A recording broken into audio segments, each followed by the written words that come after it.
Here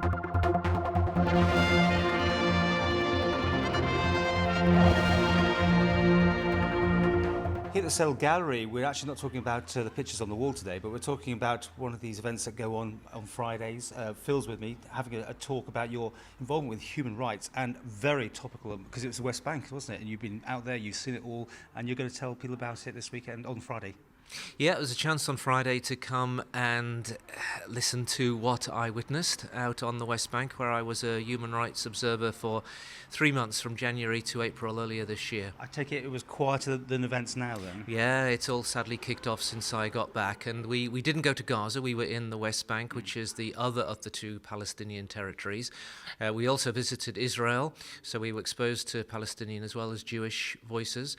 We got down, in fact, to a town called Sderot, which is just a mile from the Gaza Strip border. We looked over into Gaza, but at that point it was peaceful.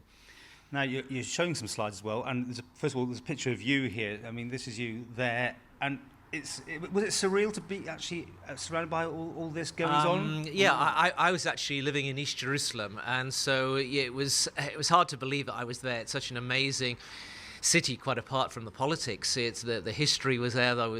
I needed to touch the wall sometimes to pinch myself that I was really there. So we'll be looking at some what I was up to out there, what I saw, what I heard. This picture shows myself with some Palestinian farmers who had asked for our presence as human rights observer so that they could carry out the ploughing of their fields. They were worried about the Israeli settlers coming and preventing them from ploughing their own land. So this was just one example of the sort of thing I did out there. We also saw the separation wall, the separation barrier, and I'll be showing some slides of the graffiti art on that, which I've taken. Some of them are Banksy's. I mean, that's incredible, isn't it? Banksy's done some work out there. Yeah, so some fantastically creative stuff. So we'll be looking at some of those as well, but also talking about what else I got up to. We, as human rights observers, we were positioned at locations which were cheek by jowl with where the Israelis and Palestinians come together. So it might have been an Israeli military checkpoint. It might have been somewhere that was a house demolition. We would get a call from the UN to say that houses were being demolished, and could we get there and do a report on that for them. So a range of things, both in urban Jerusalem and out in the rural West Bank. Could you do anything about any of this, or were you there just to observe?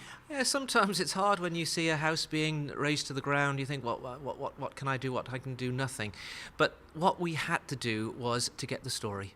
You'll know yourself. We could get the story, we can report it. I had my notebook in one pocket, camera in the other. So through recording, reporting, video, blogging, we can get the message out. We can't stop the house from coming down, but we can tell the world what's going on. Okay, well, it sounds like a fascinating talk here at the Sayle Gallery, Friday evening. Turn up or book or what? Yeah, no need to book, just the doors open at 7 o'clock for a 7:30 start. That'll be this Friday, the 15th.